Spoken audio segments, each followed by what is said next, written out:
everybody. Welcome to the Lonely Island Seth Meyers podcast. And I want to start by saying, with Here We Go, I reached out to Jost to get a voice note. Here I go. Excuse me. Here I go. And Jost basically said, I'm doing something. Can I get it to you tomorrow? And I said, yes. That is now 8 days ago. I have actually written to him a couple more times being like, any chance? And radio silence. But just so you know, that is probably forthcoming at some point. We'll just run it whenever he gets it to us. Whenever it gets in. A couple things I forgot to mention last week, which would have been a more opportune time to read some comments about Here I Go. Someone wrote in, because obviously there was a great dog in Here I Go. Someone wrote in, was Frisbee ever in the running to be the dog? Now, obviously that listener knows the longstanding feud between you, Andy, and my Italian Greyhound Frisbee. Yeah. What would you have thought about Frisbee being the dog in Here I Go? I mean, why would I ruin the video? I mean, the audience would have recoiled at seeing Frisbee. Because you don't think she's a pretty dog. Do you think the audience would have cheered seeing Frisbee being arrested? Like, get that dog off the road? Oh. Won't ever have to see her again, yeah. Right. Yeah. Get her off the street. Somebody mentioned that song from Big Lebowski. I just checked in to see what condition my condition was in as a sort of backing up your use of condition. Yeah. They felt as though we messed the best example of it. I see. Yeah. Did people understand the line, or were they mostly... Yeah, more people had your back than didn't. Yeah. They were also just probably the ones that would write in because they're like proud, like, I got it. Yeah. Also, the moment on the porch we love so much with the guys crossing and uncrossing your legs, we sort of talked about the underneath the hair dryers at the salon. That was Bills by Destiny's Child. So that's just addressing some of the comments and also to prove that we read them. So, do plant your flag in the ground and know that we'll get around to it. By the way, Yorm's in Finland shooting. Have we said it this episode yet? Oh, man. We got to do that at the top of the episode. This is one I've been looking forward to as well. Daiquiri Girl last week, I was obviously... Best Look in the World is a disaster. Do you look forward to bad ones more than good ones? Well, because I love it. I love everything Andy was trying to do. I think about lines from it all the time. Andy? Yeah. What's the nugget of the idea for Best Look in the World? I don't remember how it started, but it was certainly based on many, many convos about I've talked a lot about a lot of people in our generation had slumber parties where their dad came out in his tighty whities wearing a t-shirt and yelled at everyone. And then a lot of people that wear suits, you have that moment where you put on the dress shirt first and you look like that and you're like, oh man, this is bad. So socks with garters and then a shirt. Exactly. Black socks, dress shirt, no pants. And just talking about how that is basically as bad as, in this case, a man could look. Yeah. And then trying to build out a whole song around that, but reclaiming it and saying it's the best look in the world, sarcastically. Fair to say that the take on it is a real Hank Williams Jr. Are you ready for some football vibe? Absolutely. Yeah. Right down the middle. That was the inspiration visually. I guess I should just start out by getting this out of the way and saying, I love music. I know a lot about music. That is a genre of music I had no business touching. You know what I mean? But us now, we could do so much better. So much better. Well, I wanted to prove the point. When you start singing in Here I Go, it immediately sounds great. Thanks. We've learned a lot. You're immediately the worst you've ever sounded. On Best Look in the World. Absolutely. It's out of your register. You're a mess. And there's no rest for the weary. It's super fast, way too high. Yeah. Looking good. Let me tell you about a look I know. From San Diego down to Mexico. It's not secret and it's just for the jam. So button up your shirt and grab your pants. Dress shirt, black socks, put them both on the take off underpants, pillows, pants down. You look good. The best look in the world. Would you argue it's the worst you've sounded? I would. Yeah, I mean, in a lot of ways, yes, because the video is telling you that what you're seeing is a quote-unquote big one. There's lighting rigs and stuff, you know what I mean? It's okay to sound bad like that sometimes when it's on purpose and it's the character and that's the point. But it isn't helping in this one. This one, I was surprised how much I liked all the jokes and how much I couldn't stand them right now when I just rewatched, because of the bad music. Yeah. And I really honestly wondered how much better it would be if we had moved it into your range and made it sound good and then did the exact same lyrics, everything the same, it would be so much better. Yep. You're both super fun. I like looking at you. The cutaways are great. Yep. It drills down to the premise. It's so hard to hear. It's so hard to hear. You're singing so fast and the lyrics are so dense. Yeah. And there were parts of it I could not parse. And so I went to the old, on YouTube, the closed caption. Oh. And it was the best because it just said closed captioning unavailable. It just pooped out. YouTube basically said, this isn't for us. Oh, my God. I mean, let me tell you about a look I know from San Diego down to Mexico. That's not really that far. No. And by the way, also you're leaving out that it's like, let me tell you about it. Right out of the gate. Again, it's one I think about all the time. Now, we have a couple voice notes today Okay. because there were people involved in it. One that I'm going to ask Jeff to play right now is Rob Klein loves this so much. And he's always, I have not heard this. I just said to Rob, please record your thoughts about Best Look in the World. This is Rob Klein, who we've talked about a lot. Yep. SNL writer, dear friend. Okay, The Best Look in the World. I guess this is Shia's second short after he did Dear Sister. And I just rewatched them both. And I don't know what you guys have been saying. I actually felt like Best Look in the World is maybe the less good one of the two in terms of overall quality. I don't know where you guys are at on that. Having said that, it has brought me so much joy over the years. I genuinely will sometimes just Google the lyrics to Best Look in the World and read them and laugh in my room by myself. I think what is truly special about it is so fast, but also so densely written with like Baroque turns of phrase, where it's basically like you're trying to read Shakespeare while you are riding on the Mummy ride at Universal Studios.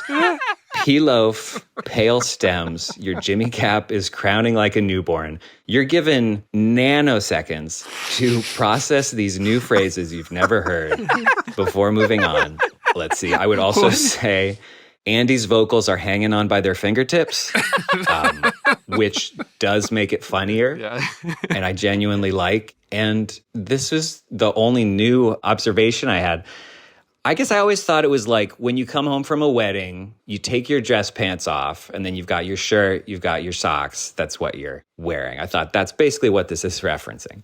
But then almost immediately it says, put on the shirt and socks and take off your underpants, which is it's not what you would do. You wouldn't walk around with no underwear with the white shirt. So that's right. And that's fine. But I guess what little logic I thought I identified is absolutely not there. But I do love it. Thank you, Klein. Wow. I mean, it's true. Pale stems, pea loafs for penny loafers. Penny loafers, yeah. Pea loafs. And I should note, It's good. so in the beginning, Shia walks into a locker room. Andy's getting ready. Shia is taken aback. We only see that Andy's in a white button-up. We don't see his lower half. And Shia said, I thought you said you were ready to go. And you're like, I am ready to go. And I will say Shia has that really natural acting style. He says, where are your pants? It's such a perfect line read. And then we see you're not wearing it. And then you say it's the best look in the world. And then we start the video. It is mind-blowing how much pixelation is in this. I mean, that was part of the sell in our minds. Yeah, the idea is that you're like, not all the time. It's just on certain moves, it reveals itself. Because you're wearing a long white dress shirt. Just to rewind it a hair, though, Seth, before the reveal in the locker room that I'm just wearing what I'm wearing, it already is a psychotic outfit to be in a white dress shirt alone. Right, without the jacket or the suit. Right? Yeah, to be like, I'm ready to go, no tie. Here's why we thought this was going to be something is because for us, that look is iconic. You thought you had high hopes. Yeah, we thought because, like as Yorm always used to call it or still does, Porky Pig in it. Yeah. Meaning the shirt with no pants or the Donald Duck, which is mentioned in the video with the Donald Duck strut that I'm sure you're going to get to, Seth. Yeah. And because you loved it, obviously. But I think we thought, we've identified a trope, much like even Dear Sister, the previous Shia one, identified a trope of like being shot and then not believing it and looking up and looking thing and holding it, and where we like, we've identified a look that everyone knows but hasn't put their finger on, and we're going to plant a flag on it somewhere, and that's going to be something that now belongs to us and this song and this moment. Everyone's going to relate to this and go, I recognize that. Now there's an anthem for it. Dads are going to come out at that slumber party and go, what? I'm doing my Donald Duck strut. I don't think we said any of this, but I'm saying I think that that's like somewhere in at least my subconscious when you're doing something That's like your this. dream version of it going. Yeah. Exactly. Yeah, where you're like, oh, I think there's something sticky, as they would say it now in marketing. You thought that for the last 15 years, anytime anyone saw that, they would go, best look in the world. That's the dream scenario. Yeah. Yeah, I'm saying the week we're making it, even if we're not saying these things out loud, when we think we're onto something, you know, oh, this could really be, we might be really onto something here. While we were shooting it, we thought it was so funny. That's why this is more humiliating. Can I ask a question? I know we haven't even totally delved yet, but if the song had been of a much higher quality, you know what I mean? If you could hear the words, if I didn't sound terrible, if it was musically satisfying in a way, do you think that is a premise that would have been successful? I think if the setup had been a dad, Yep. you would have been off to a much better start because a piece would have clicked. Strong agree. Even if it was us pretending to be dads. 100%. Because the fact that it was two young dudes, it made it too hard to get in. And then immediately, as we said, it's so fast. The lyrics come so fast that there's no time to like... Honestly, the setup you said, Andy, should have been the setup. It should have been a slumber party, and they go, hey, keep it down in here. Oh, Dad, don't come in here with my friends. Put pants on. Yeah. And then the dad was like, this is the best look in the world. Yeah. Yeah, and then I'm immediately just happy seeing some dads do it more. But if it's a genre of music we feel much more comfortable in, like say it was me and Justin and it was those Dick in a Box dudes, and all of a sudden that's the hook of that song, I wonder if it would have been something people would have enjoyed more because they would have been able to actually relax. Well, they definitely a lot more. Yeah. Well, the other problem is you and Shia then, while you're performing the song, don't actually have that look because you're also wearing like vests. And cowboy hats. Yeah. So it's like halfway between Hank Williams Jr. and the best look in the world. Also, Shia in the beginning is confused and against my look and then immediately joins in on the song. Yeah. I was surprised by that, but I was okay with it, just personally. Yes. Same. Obviously, same. Well, I just mean right now when I just watched. Obviously, back then we were just fine with it. Shoemaker said something, and I hope you guys don't find it damning. Sure. Because I watched it with Shoemaker today. Mm-hmm. And he said that when you guys left, the show saved so much money on its pixelation budget. We went to the pixelation barrel a lot. We like that. Yeah. Can you read some of the other lyrics, Andy? Because you found some. And like I said, I did run up into a brick wall today trying It's top secret and it's just for the gents. Button up your shirt, drop your pants. Dress shirt, black socks, put them both on, but take off your underpants. P-Loaf's pale stems. We knew those. It's top secret. I mean, right off the bat, I'm like, it is? Your lower buttocks has got to show. Sports sandals are optional. There's been a long history of sports sandals and socks stuff in Lonely Island work. Yeah. And it's never been hipper now. Coincidence? I'm with you, my man. This is that fucking speed tweet all over again. Oh, yeah. Oh, here it is. Wait. So Klein called out your Jimmy Cap is crowning like a newborn, which is fantastic. Jimmy Cap, never been called that. Never been said. Amazing. Okay. It was one of those things where you said it with such confidence, I thought everybody was saying it, and I was the last guy to hear. Jimmy Cap is crowning like a newborn is definitely my line. Then toned calves, cool attitude, and then you showed like the inside of an older gentleman's knee for the line, a soft breeze is tickling your knee pits. Tickling your knee pits. You're talking me into that this might be good. On the merits of the writing alone, it does make me giggle. Yeah, this is the right way to enjoy it. I mean, again, this is why it should have been dads, because again, you don't hear this and think of an old guy. Also, I'm looking at the lyric and you can confirm, Andy, that this is the actual words. I would say I'd never heard it this way. Liver spots, flank steak thighs. Yeah, that's me. This is the way it was meant to be received. Somebody kind of with a little bit of a tone of hatred just reciting the lyrics. Tell me everything about it you hate, Seth. I hate something, and you guys... It found its medium. By the way, I bet a lot of our listeners are going to say that Seth is wrong, this is great, and I'm happy to be wrong. I don't know they will. I don't think go they ahead. will, yeah. Illiterate Genies. Sucks. I did not care for. I hated it. Okay, great. Disliked. Rewatching it, I was like, we ran out of steam on what already wasn't working. It's a dud. Also, you undersell the premise when you're like, dads, best look in the world. Like, it should have only been dads. Correct. I mean, look, hindsight. Hindsight 2020. I will say, like, there's a lot of fun stuff here. And if you could hear the word, like, by the way, flank steak thighs should be yelled from the rooftops. That's fantastic. And yet, River Spot's flank steak thighs is good. It's great. I stand by that. I mean, again, Pale Stems is great. Love it. By the way, I'm totally getting off topic. Very impressed that you got a clean B today, Sandberg. Thank you. I did get Queen Bee today. Oh, that should have been the headline. I know. Didn't send it to me. You didn't. I didn't text you, even though I did kind of crave you saying you were happy for me. Well, I am. That's a nice Monday. Great way to start the week for you. Support comes from HelloFresh. Hello, Akiva. Hey, what's up? Hello, Yorma. Hi. Hello, Andy. Fresh. Hello. Don't step on where he was going. Sorry. He clearly was going to HelloFresh as the fourth person. Oh, no, Andy jumped in. That's fine. With HelloFresh, which is very exciting, you get farm fresh, pre-portioned ingredients, seasonal recipes delivered right to your doorstep. Skip trips to the grocery store and count on HelloFresh to make some home cooking easy, fun, and affordable. It's America's #1 meal kit. I love it. Saves me time.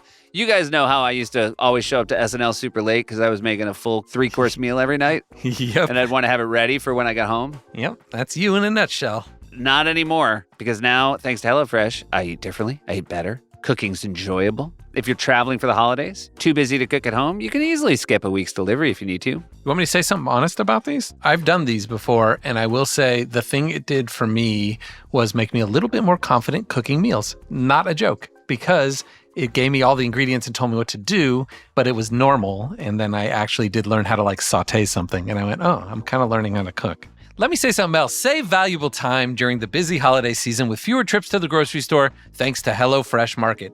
There's over 100 add-on items you can add to your weekly box, like quick breakfasts, packable snacks, beverages, and more. That was just off the top of my head. That's wonderful. And you know what? To reward Keeve for doing that off the top of the head and you for listening, get 10 free meals at HelloFresh.com/freeisland. Applied across 7 boxes. New subscribers only, varies by plan. That's 10 free HelloFresh meals. Just go to HelloFresh.com/freeisland. HelloFresh, America's #1 meal kit.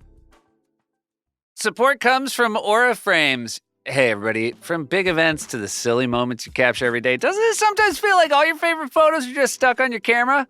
Wouldn't it be great to have an easy way to share and enjoy them with friends and family? Does anybody here have a way?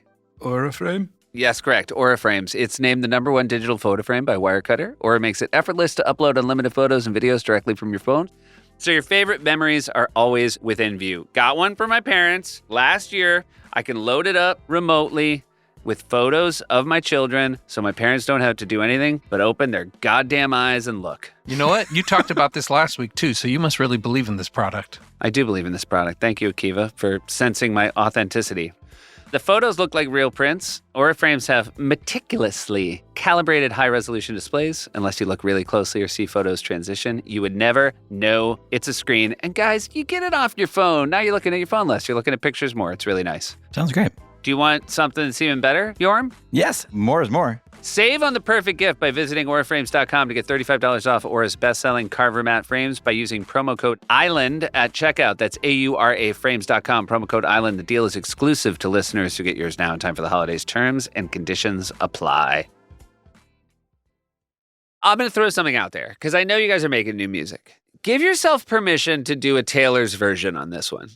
Oh. For real. Like, you've never done it. Take this back to the shop because I do think there's something here. Okay, just whole new instrumentation on it, whole new vibe. Slow it down. We now are all dads. You're all dads. Yep. New intro, new outro. Yeah. Just audio. And exact same lyrics, though, right? But different genre of music, we're saying. Well, it could be the same. I don't know. I still think it's Hank Williams. I just think you slow it down a little bit. I think, by the way, if you know what you knew now, you could do a great version of it with this speed. Agreed. Yeah. Just better sound design. I will be honest. I don't want to hear it slowed down. I want this version, but I want to be able to hear the lyrics better. I'm with you. Yeah. I also say this. I came to country music very late in life. Yeah. Like when we made this video, I didn't really listen to it or know anything about it. And now I really like a lot of country. And you would then have the same applications of the things you like in music that The Lonely Island does so well. I mean, we haven't really properly tried, but I do believe our songs are always better when we have a better understanding of the genre we're working in. Yeah, just like anything.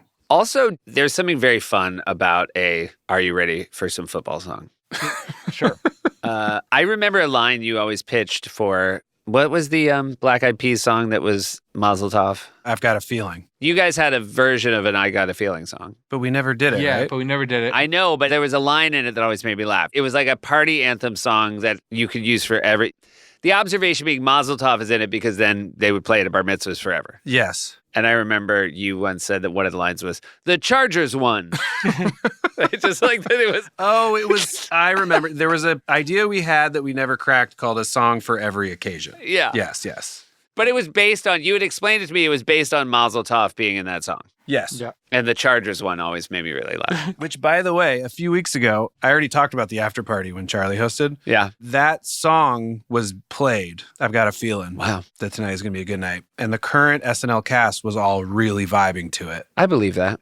Hey, Eric Kenward, always been known among all of us as the reverse Jost in the fact that 20 minutes ago I texted him and said, hey, Andy said you had a lot to do with Best Look in the World. Can you record a voice note? 20 minutes ago. Yeah. The voice note is in. Bless his heart. Excellent. All right. Best look in the world. Let me see. It was a lot of fun. It was a lot of fun to do. I'm sure Andy has said this. I'm sure everyone has said this. You know, it didn't turn out great. Andy and I were talking about this recently, and it was kind of like the first time they tried to do sort of a rockabilly, almost country-ish song. And it was just way too fast, and we didn't realize that no one was going to be able to understand the lyrics. I mean, it was one of those ones that I remember writing it and loving it, laughing really hard, thinking it was fantastic, and then watching it on Saturday and just being like, oh, yeah, that's right. No one can understand this.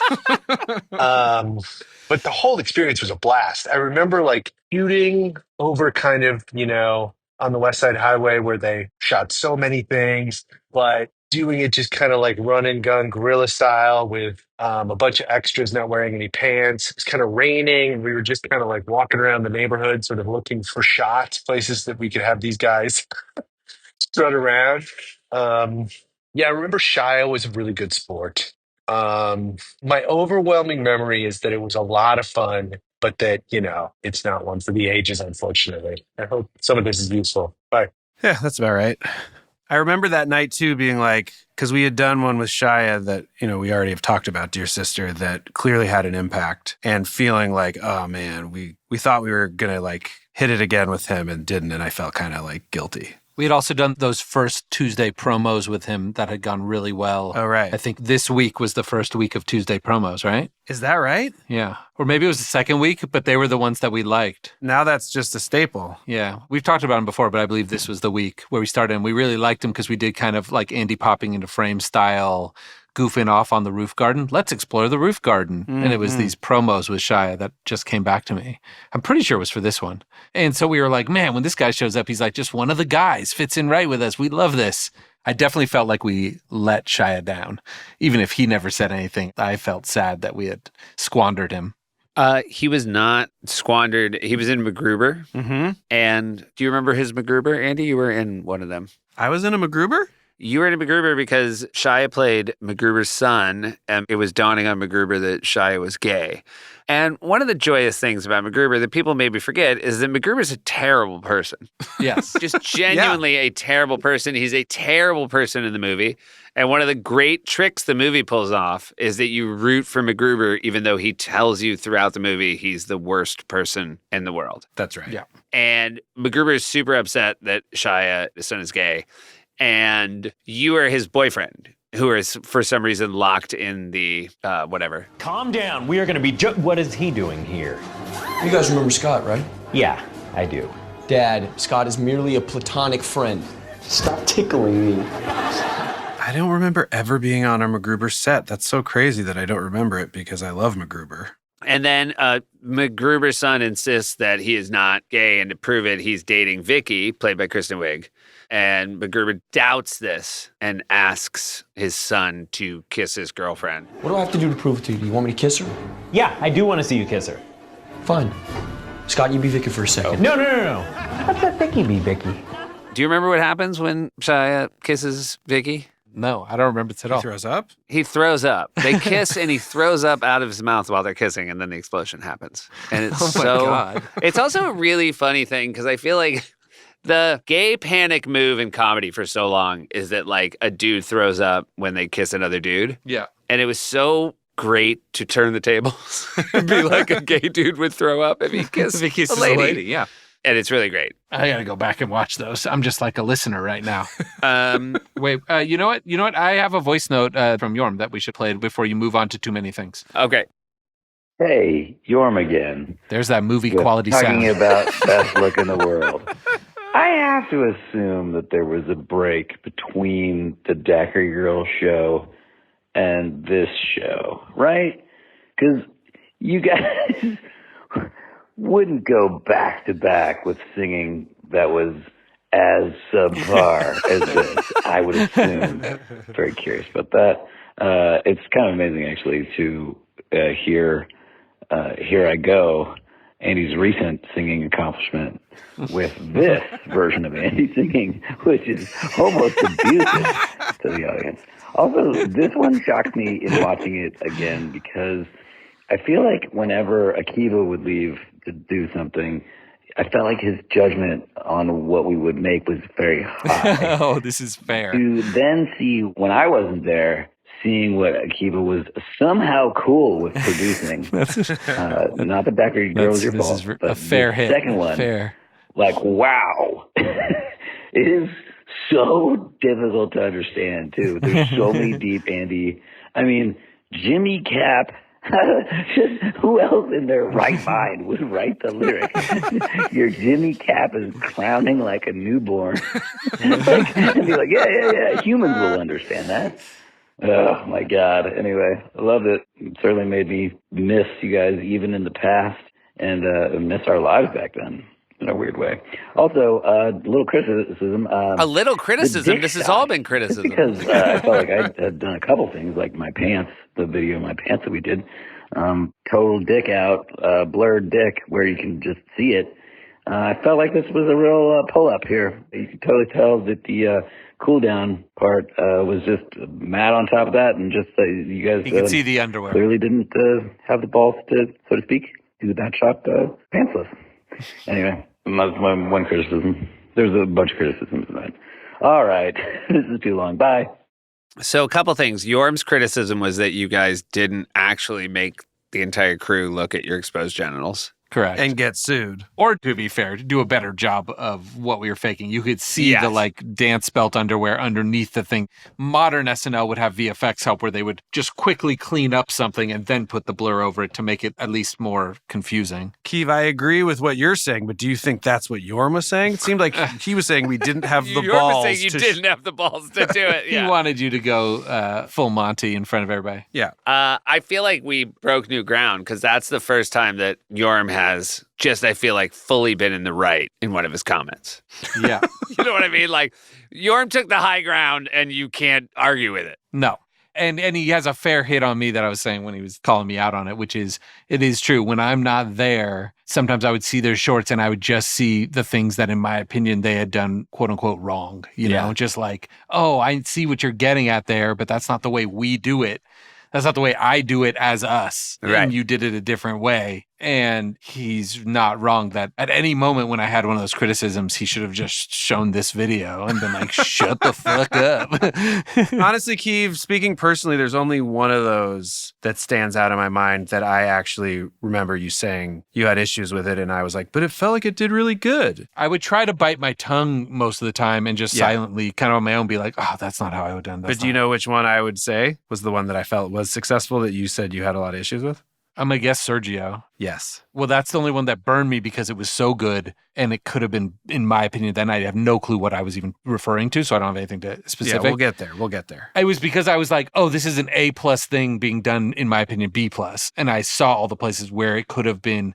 The other ones where, it's somewhere, it's just whatever you guys are doing. I'm like, yeah. But that one, I was like, oh, this could have been, I saw that it could have been just even better. So that was why I cared more. I'm excited to talk about that. Yeah. You know what? I'm going to go out on a limb and say, if we're willing to, I feel like Hambone will join us for that pod. Yeah. Oh, yeah. By the way, I saw him the other week, too. He was at that after party as well. This is John Hamm, and what a joy he is. When we get to Sergio, that'll be fun to talk about. Support for the Lonely Island and Seth Meyers podcast comes from Vuori. You know what everybody here could use? And don't take it personally. A new perspective on performance apparel. I'm so offended. It's perfect if you're sick and tired of traditional old workout gear, and I think you all know that I am. Yeah. Everything at Vuori is designed to work out in, but doesn't look or feel like it. It's so comfortable, you'll want to wear it all the time. Honestly, it's comfier than whatever you're wearing right now. You know what I like about it? It's super soft, lightweight, relaxed fit. It's made from 89% recycled materials, 4-way performance stretch, and Seth's favorite, moisture wicking. Tell me about that. That basically just means when you show up wearing your Vuori, maybe you've done a light jog to the office, you're not a sweaty mess because the moisture has been wicked. That's the best. Vuori is an investment in your happiness. For our listeners, they're offering 20% off your first purchase. Get yourself some of the most comfortable and versatile clothing on the planet at vuori.com/island. That's VUORI.com/island. Exclusions apply. Visit the website for full terms and conditions. Not only will you receive 20% off your first purchase, but enjoy free shipping on any U.S. orders over $75 and free returns. Go to vuori.com/island and discover the versatility of Vuori clothing. Exclusions apply. Visit the website for full terms and conditions. Support comes from Shopify. When you think about businesses that are selling through the roof like Aviator Nation or Mattel, Seth, you think about a great product. I do. A cool brand, brilliant marketing. But you always overlook that the secret is the businesses behind the business that make selling for shoppers and buying simple. Why do you do that, Seth? Why do you always overlook that? You know what? For me, it's just the thing I see, and I never think about the fact that there are people behind the thing I see. And that's you know what? It's a shortcoming. It's a flaw. Well, honestly, it's a testament to how seamlessly Shopify does their behind-the-scenes things. And for millions of businesses, their business is Shopify. Nobody does selling better than Shopify. These are just my personal opinions I'm saying off the top of my head. Yes. In case you're curious, I just want to say that out loud. It's home of the #1 checkout on the planet and the not-so-secret secret with Shop Pay that boosts conversions up to 50%. Now, I know in the past I had to figure out what conversions was live on the air, but now I know it's converting window shoppers into shoppers. Yes, and you know what? I will tell you that sometimes I'm the kind of guy, maybe I'll load up my cart and then I'll move on to my other business at hand. And when we work through Shopify, they do a great job of converting those carts, making sure they turn into sales. Upgrade your business and get the same checkout Aviator Nation uses. Sign up for your $1 per month trial period at shopify.com/lonelyisland, all lowercase. Go to shopify.com/lonelyisland to upgrade your selling today. That's shopify.com/lonelyisland. I just want to go back and say, let me tell you about a look I know is one of my favorite first lines. That's nice. I just think about it all the time. Let me tell you about a look I know. Because you're stating the premise and also revealing you're incapable of executing it. Yeah, no one has ever said, let me tell you about a look. There's another thing I hate. But I also want to say I hate it. And when I watched it with Shoemaker, he laughed at it. So tell me if you would change it today, Andy. Okay. I hate that it goes back to you in the locker room. Oh, I hated it. I'd rather it ended with you up, and I hate you selling out that it's a bad look. By the way, we just went through this on Sushi Glory Hole, right, Keeve? Yep. We shot 5 different versions of an ending where it comes back into the pitch meeting with Maya, Keenan, and Bowen. And we had a bunch of really funny stuff, actually. Yes, they were good ones, though, because this is ending like a Laser Cats. To be fair, we'd only done, 3 Laser Cats, so it's okay. Yeah. But we're more mature now and try not to repeat ourselves and aren't in the moment. Yeah, now we're more mature. That was Best Look in the World. Now we do Sushi Glory Hole, Seth. Thank you. Yeah. Yes, exactly. We're mature now. If we had done it back then, it would have been just cheap sushi. Now it's 5-star omakase. So we've matured. We're a distinguished gentleman now. Yes. But to the point being, we were like, it's over, let's get out. And that was the correct call. Yes. It's not fun to have the last thing the audience sees be you agreeing it's bad. Yeah. Yeah. Also, it just isn't worth it. It's not worth it. On Sushi Glory Hole, we're like, oh, let's just take the win and get out. And on this, would you say we should have just taken the loss and gotten out? It applies both ways. Just take the L. You're like a team that was down like 28-0, and you're like, oh, now we're off to overtime. And he's like, no. Yeah. I want to run through some things I enjoyed. Monologue. Shia was promoting Crystal Skull. Oh, wow. And Daryl came out as Sean Connery to complain about not being in this movie. Mm-hmm. And he was also, there was a crazy setup line. Mr. Connery, I've already told you a million times I had nothing to do with your face being left off the Last Crusade lunchbox, okay? I was 4 years old when that happened.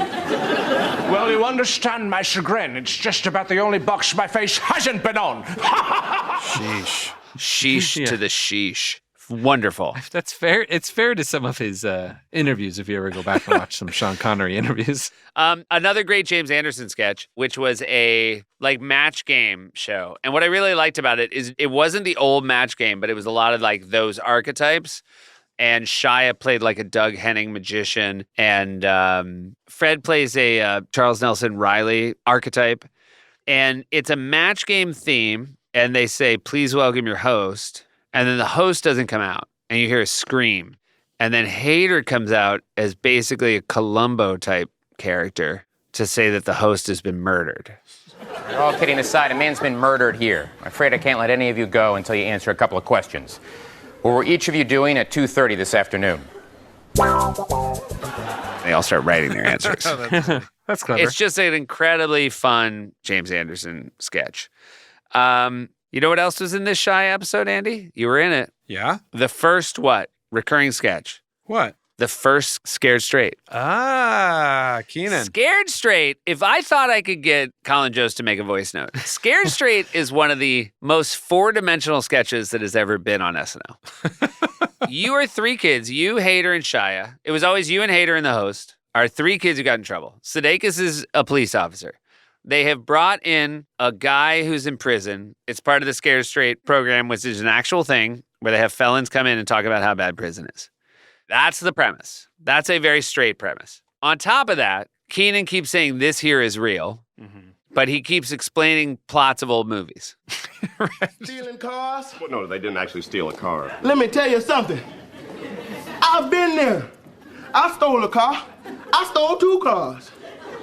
Pretty soon I had to steal 50 cars in one night. Otherwise, the Russians were gonna shoot my brother dead in the streets. Is that what you want? A dead brother, because this here is real. Isn't that the plot of Gone in 60 Seconds? Now, that's already a crazy jump. Then he'll charge over, get in your face, try to make you guys break. Right. Really close. Like, really, like, manhandling you guys. Successful almost every time in getting someone, yeah. Yeah. Then he will basically say, when you do this, they do that. When you do that, you do this. And it always ends in the most offensive, what could happen to you in prison. Yeah. And then Sudeikis has to tell him to chill because he's whoa, hey, Macintosh. Lorenzo McIntosh. Go back and watch him, and we're going to talk about him more because a bunch of them happen. It is really a testament to Keenan, the performer, and Jost, the writer, because it is a fucking fever dream. It is. And as it went longer and longer, it also turned into, there was a subplot of every single one of them. I've talked about this before, which is Sudeikis trying to get us all to break. Yeah, Sudeikis would, and it was funny to watch this one back because he wasn't trying yet. No, he was just doing the right thing for a first-time sketch of just playing his part and making it work. But as it wore on, there was another character in the sketch by the end. Yes. It was the way he would jump on the desk at the end of the sketch. Oh, man, yeah. And also just way too loose. Way too loose. Yes. I remember how wide his legs would always be when he'd sit on the desk. Yeah. When he always like his knees as far apart from each other as he could. By the end of it, he would hop back onto the desk from like 3 feet and really thump it. It's nuts.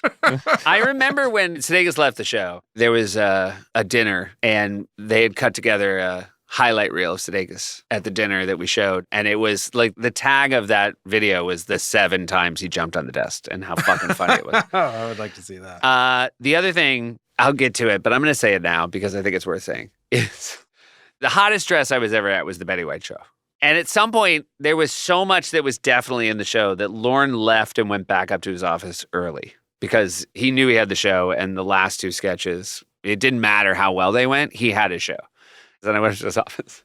And in that Scared Straight, Betty White was a felon with Keenan. Yeah. And I remember it was one of those things. It was like a scene from a movie where I said to Lorne, Lorne, I think you might want to watch this.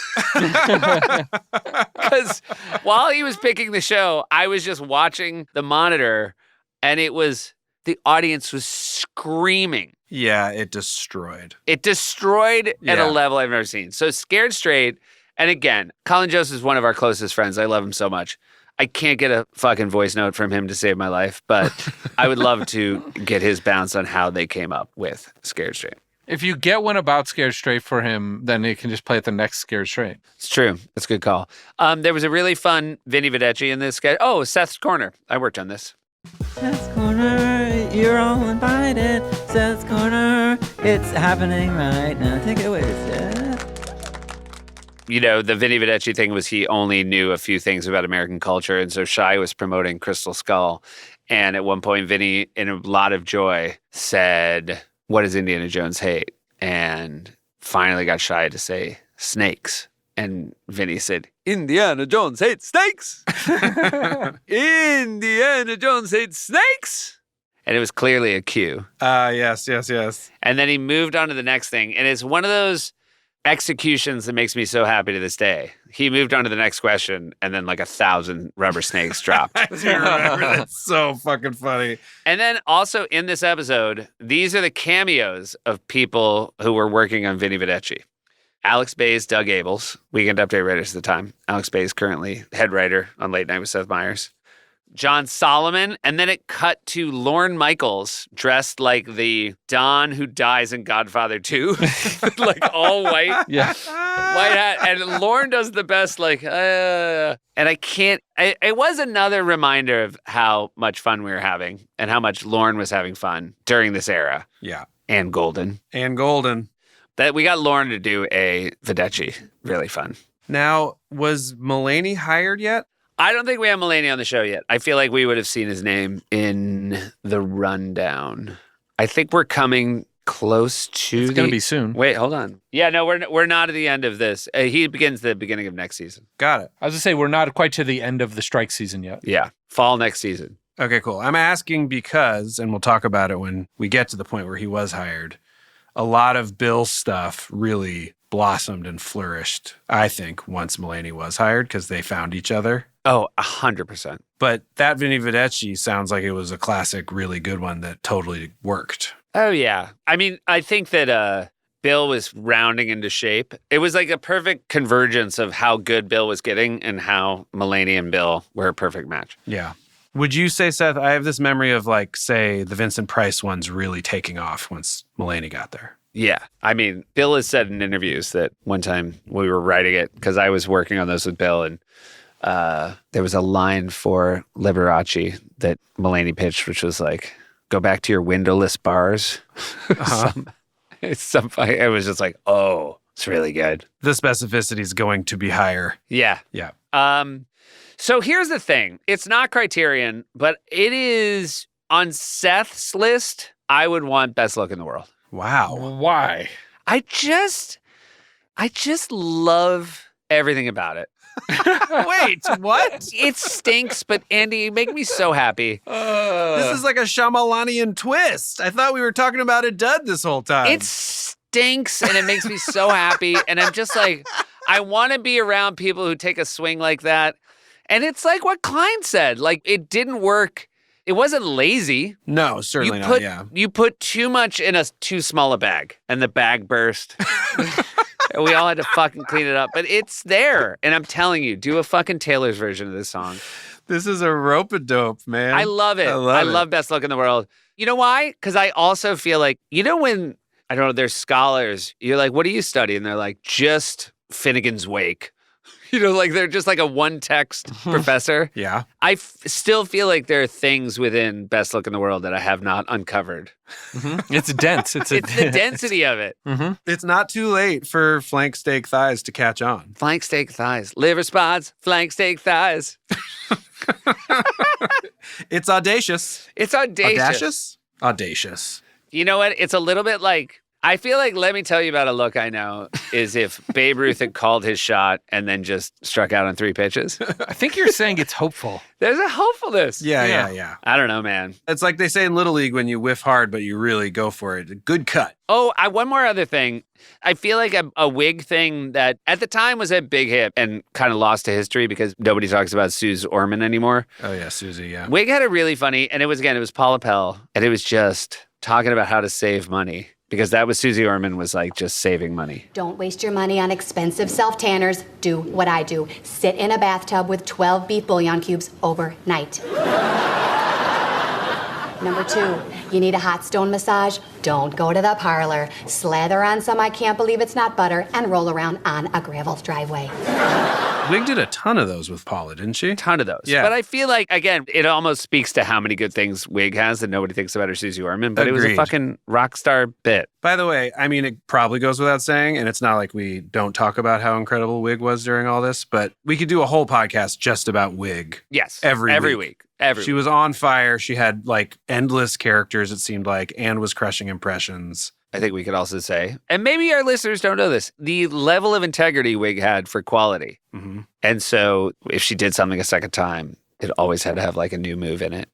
I would like to play now because I feel like it'll be less fun if I say it, but I think about it all the time. The way Wig's Suze Orman said you could save money instead of buying maxi pads. And finally, instead of buying fancy maxi pads, you can make your own. Go to the dollar store, buy a 24-pack of baby socks and some double-sided tape. It's tough to not immediately say, we think Paula wrote that. Oh, yeah. Paula and Wig. One of the many great combos of the era. All right, look at us. Best Look in the World. Done and dusted. Yeah. It's a relief to have it behind us. All right, dudes. Well, I love you both very much. I love Yorma, too. Yeah, we love Yorma, too. And we also love you. Thanks. Yeah, we've covered it all. Look at us. All right, I love you guys. Love you. Love you, buddy. Bye. Bye.